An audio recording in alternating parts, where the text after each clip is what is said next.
Hello everyone. Last video में हम business communication की डेफिनेशंस एंड उसके नेचर के बारे में डिस्कस कर चुके हैं। इस वीडियो में हम डिस्कस करेंगे what are the objectives, functions और रोल ऑफ बिजनेस कम्युनिकेशन। आगे बढ़ने से पहले हम एक चीज़ को हमेशा अपने ध्यान में रखेंगे कि जब भी हम बिजनेस ऑर्गेनाइजेशन को पढ़ें तो इस ऑर्गेनाइजेशन का जो स्ट्रक्चर है वो हमारे दिमाग में होना चाहिए। स्ट्रक्चर आप लोग ऑलरेडी 12th क्लास में पढ़ चुके हैं। जैसे कोई कंपनी है, उसका जो टॉप अथॉरिटी होगा, जिसे हम एमडी कह सकते हैं, प्रबंध संचालक, उसके अंडर में एक बोर्ड ऑफ डायरेक्टर काम करता है, जो एक ग्रुप ऑफ डायरेक्टर्स हो सकता है। ठीक है। और बोर्ड ऑफ डायरेक्टर के अंडर में कुछ मैनेजर्स हो सकते हैं, जैसे कि प्रोडक्शन मैनेजर, जैसे कि marketing manager, finance manager, HR manager. इस तरह की बहुत सारा स्ट्रक्चर कंपनी अपनी साइज़ के अकॉर्डिंग डिसाइड कर सकती है। और उनके अंडर में सुपरवाइजर्स हो सकते हैं। ठीक है। इसी तरह से सभी के अंडर में एक या जो भी कंपनी की साइज़ है उसके अकॉर्डिंग कंपनी अपना एक ऑर्गेनाइजेशन स्ट्रक्चर बनाती है। ठीक है। तो इस स्ट्रक्चर को हम हमेशा अपने ध्यान में रखेंगे।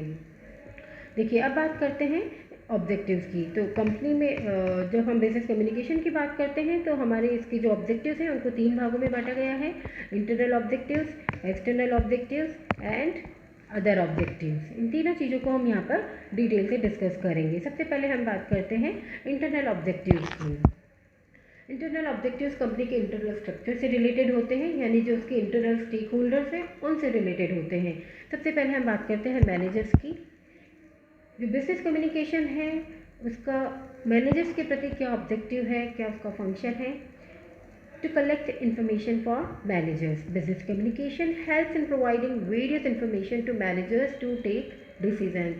सी, there are so many departments and so many information related to sales, profit and production. So managers have to take so many decisions और उसके लिए उन्हें बहुत सारी इन्फॉर्मेशन की आवश्यकता होती है। और जो बिजनेस कम्युनिकेशन अगर किसी ऑर्गेनाइजेशन में प्रॉपरली वर्क करता है, ऐसी कंडीशन में उस कंपनी के द्वारा लिए गए डिसीजंस भी सक्सेसफुल होते हैं। ठीक है। नेक्स्ट देखिए, to provide information to employees. किसी भी ऑर्गेनाइजेशन की सफलता का जो मूल तत्व है वो है उसके एम्प्लॉइज़ और एम्प्लॉयर के बीच में गुड रिलेशनशिप होना। ठीक है। और वो गुड रिलेशनशिप किस बेसिस पर हो सकता है? जब उन दोनों के बीच में एक ट्रस्ट होता है। ट्रस्ट होना बहुत ज़रूरी है और इस ट्रस्ट के लिए एम्प्लॉइज़ को बहुत सारी इन्फॉर्मेशन दी जानी चाहिए जो उनसे रिलेटेड होती है, यानी कि कंपनी की पॉलिसीज़ के बारे में, कंपनी की स्ट्रैटेजीज़ के बारे में या कंपनी के फ्यूचर प्लान्स के बारे में। यदि एम्प्लॉइज़ को पता होता है तो उनमें एक ट्रस्ट आता है और वो एक अच्छा रिलेशनशिप डेवलप कर पाते हैं अपने ऑर्गेनाइजेशन के साथ। तो इस सिचुएशन के लिए बिजनेस ऑर्गेनाइजेशन जो है एक बहुत अच्छा रोल प्ले करता है। नेक्स्ट है टू स्टैब्लिश कोऑर्डिनेशन। कोऑर्डिनेशन यानी समन्वय। ऑर्गेनाइजेशन के अंदर जो हमने स्ट्रक्चर वाली बात पढ़ी थी, तो बहुत सारे डिपार्टमेंट्स होते हैं, बहुत सारे जो एम्प्लॉयज़ होते हैं वो उसमें काम करते हैं, तो उनके बीच में एक कोऑर्डिनेशन, एक समन्वय होना बहुत ज़रूरी है। कहीं ऐसा ना हो कि कार्यों का दोहराव हो, यानी एक ही काम को रिपीट बार बार एक ही काम को बहुत से लोग कर रहे हैं, या कहीं ऐसा ना हो कि कोई काम करने से ही छूट जाए और आपको लास्ट में जाकर पता चले कि अच्छा ये पर्टिकुलर काम तो हुआ ही नहीं। तो एक कोऑर्डिनेशन होना बहुत ज़रूरी है और जो ये बिजनेस कम्युनिकेशन है वो इस कोऑर्डिनेशन के लिए बहुत हेल्प करता है। Next one is to increase employees morale. ये बहुत इम्पॉर्टेंट चीज़ है बिजनेस कम्युनिकेशन की, कि जब जो कंपनी के एम्प्लॉयज़ हैं, जब उन्हें उस कंपनी के बारे में सारी इन्फॉर्मेशन पता होती है तो वो उन्हें एक कॉन्फिडेंस आता है कि उनका फ्यूचर यहाँ पर सेफ है, कंपनी की पोजीशन क्या है, कंपनी का मार्केट शेयर क्या है, कंपनी किस तरह से ग्रो कर रही है। जब इन चीज़ों के बारे में एम्प्लॉयज़ को पता होता है तो उनका मोरल हाई रहता है और इस कंडीशन में उनकी जो प्रोडक्टिविटी है वो बढ़ जाती है। ठीक है। तो ये थे कंपनी के internal objectives of business communication. ठीक है। नेक्स्ट हम पढ़ेंगे एक्सटर्नल ऑब्जेक्टिव्स। एक्सटर्नल ऑब्जेक्टिव्स यानी जो बाह्य लोगों से संबंधित होते हैं। देखिए, इसमें पहला देखते हैं सेल्स ऑफ गुड्स और सर्विसेज। कंपनी जो प्रोडक्ट बनाती है या सेल करती है, जो भी सर्विसेज या प्रोडक्ट जो भी हो, वो सेल करती है और उसी के थ्रू वो कंपनी प्रॉफिट्स कमाती है। ठीक है। तो तो इसका मतलब जो सेलिंग पॉइंट है, जो सेल्स है, वो सबसे इम्पॉर्टेंट फैक्टर है। और सेल्स कब बढ़ाई जा सकती है? जब उसके कंज्यूमर्स सेटिस्फाई होंगे, यानी प्रोडक्ट के बारे में, प्रोडक्ट की क्वालिटीज़ के बारे में यदि कंज्यूमर्स को बहुत अच्छे से पहले ही बता दिया जाए थ्रू एडवर्टीजमेंट या पर्सनल सेलिंग या डायरेक्ट सेलिंग, इसके थ्रू यदि कंज्यूमर्स को सारी चीज़ें पता होती हैं, तब ऐसी कंडीशन में जो है consumers they can be motivated to purchase their product and services. Okay, the next one is relationship with suppliers. Business communication एक बहुत अच्छा रोल प्ले करता है सप्लायर्स के साथ में एक रिलेशनशिप मेंटेन करने में। देखिए, सप्लायर्स कौन होते हैं? जो हमें रॉ मटेरियल या जो भी हमें रिक्वायर्ड चीज़ें होती हैं उनकी सप्लाई हमें करते हैं, और उन्हीं के बेसिस पर कंपनी जो है अपना वो प्रोडक्शन करती है। तो जो प्रोडक्ट रॉ मटेरियल से रिलेटेड उनकी प्राइस, पेमेंट कंडीशंस, उनकी क्वालिटी, क्वांटिटी, इन सब चीज़ों के बारे में सारी इन्फॉर्मेशन और प्रॉपर चैनल से जो इन्फॉर्मेशन मिलती है, उसके लिए बिजनेस कम्युनिकेशन की सहायता से ये इन्फॉर्मेशन प्रॉपर तरीके से ऑर्गेनाइजेशन को मिल पाती है, और तभी उन सप्लायर्स के साथ बहुत अच्छा रिलेशनशिप मेंटेन किया जा सकता है। Okay, and the next one is information to different parties. अब देखिए, डिफरेंट पार्टीज़ क्या हो सकती हैं? जैसे गवर्नमेंट हो सकती है, banks, media, researcher, share holders, insurance companies, investor. तो ये जो स्टेक होल्डर्स हैं, इनका भी एक बहुत बड़ा रोल होता है किसी भी ऑर्गेनाइजेशन को रन करने के लिए। जैसे कि इससे फॉर एग्जांपल, अगर किसी बिजनेस के लिए लाइसेंस की आवश्यकता होती है, तो उसके लिए आपको गवर्नमेंट डिपार्टमेंट से डील करना पड़ेगा।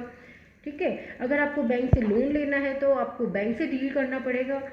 अगर आपने कोई नया प्रोडक्ट लॉन्च किया है, या कंपनी को कोई नई स्ट्रैटेजी है, या आप अपने प्रॉफिट्स या अपने जो फाइनेंशियल्स हैं उनके बारे में अगर पब्लिक को इन्फॉर्मेशन देना चाहते हैं, तो उसके लिए आपको मीडिया की हेल्प की ज़रूरत पड़ती है। तो इन सब के साथ एक अच्छा रिलेशनशिप मेंटेन करने में जो है बिजनेस कम्युनिकेशन एक बहुत अच्छा रोल प्ले करता है। ठीक है, नेक्स्ट हम देखेंगे अदर ऑब्जेक्टिव्स। जो अदर ऑब्जेक्टिव्स हैं, these are again very important, but they are playing a different role in business communication.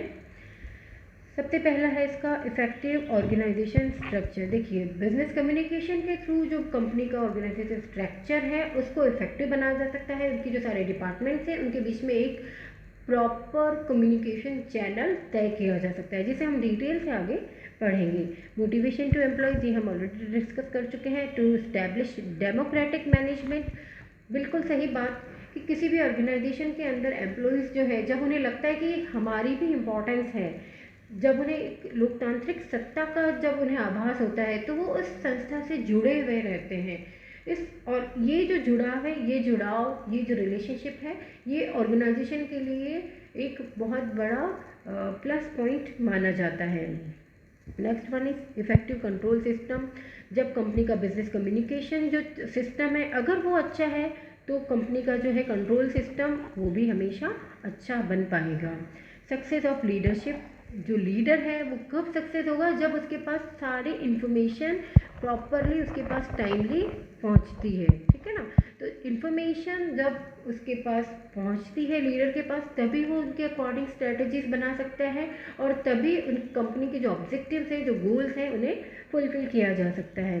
Next है बिल्डिंग ह्यूमन रिलेशनशिप। बिल्कुल, जितने भी जो ह्यूमन्स हैं जो ऑर्गेनाइजेशन में काम कर रहे हैं, चाहे वो किसी भी लेवल पर हैं, पर उनके बीच में एक बहुत अच्छा रिलेशनशिप होना बहुत ज़रूरी है, और ये जो हमारा कम्युनिकेशन सिस्टम है ये इसमें बहुत बड़ा रोल प्ले करता है। नेक्स्ट है eradication of suspicion, misunderstanding and ignorance. कभी भी जब तक अगर सूचनाएं सही सभी जगह मिलती रहेगी, तब ऐसी दशा में कोई भ्रम की, कोई मिसअंडरस्टैंडिंग की कहीं कोई सिचुएशन नहीं रहेगी, और जो कंपनी का जो ऑपरेशन है, जो कंपनी की एक्टिविटीज़ हैं, प्रक्रियाएं हैं, वो भी इफ़ेक्टिव तरीके से चल पाएगी। ठीक है, तो इस पूरे सेशन में हमने समझा कि हमारे जो बिजनेस कम्युनिकेशन की जो कितने ऑब्जेक्टिव्स और क्या क्या फंक्शंस हैं, उनके बारे में हमने बहुत अच्छे से समझा है।